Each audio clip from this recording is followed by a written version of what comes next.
il y a une chose que l'IA devrait nous apprendre, c'est à nous montrer moins dispendieux, moins impécunieux dans la gestion des ressources numériques, de quel cadre qu'il soit.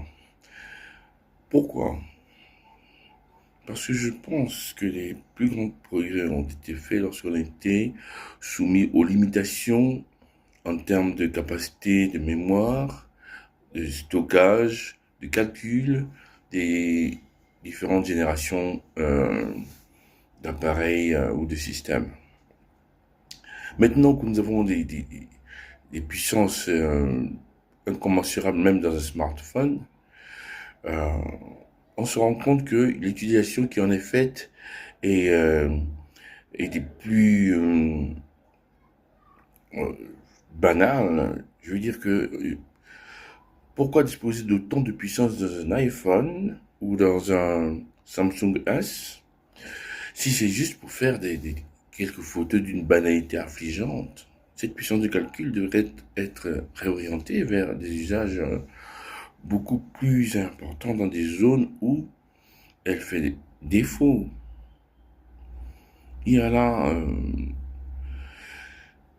quand même une aberration sur laquelle personne ne s'appesantit. Et ça vient du départ. Le péché originel, ça a été commis par quelqu'un comme Steve Jobs qui a pensé, conçu et euh, la surpuissance des appareils et que cette surpuissance devrait être euh, à la portée de tous.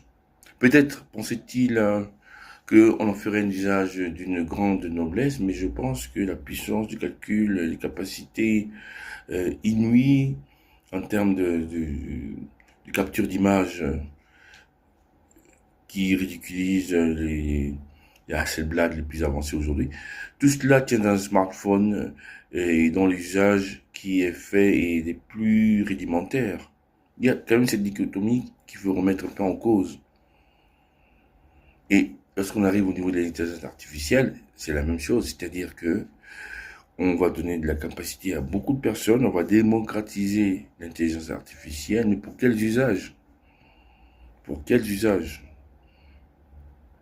On va utiliser de la mémoire, on va utiliser des data centers, on va utiliser des capacités de calcul. Pour quels usages? Est-ce vraiment nécessaire? L'âge numérique correspond-il à cette gabegie, véritable gaspillage? Simplement parce qu'il y a un standard marketing qui fait qu'il faut que telle et telle fonctionnalité se retrouve sur un smartphone, même si de tomber sur des personnes mal habiles ou mal formées ou insuffisamment formées ou complètement ignorantes de la vraie puissance dont ils disposent. À l'autre extrémité, il y a les gens extrêmement malveillants qui ont utilisé ces systèmes et leur surpuissance pour commettre des crimes. Il y a là un champ de réflexion qui est complètement euh, inexploré. On ne traite que les conséquences de cette surpuissance devenue banale, mais on ne réfléchit pas à comment en amont gérer cela. Cette liberté, c'est certainement la liberté d'acheter ou de vendre, mais ce n'est pas une liberté qui accompagne un cheminement vers la connaissance, vers l'expertise ou vers une socialisation vertueuse.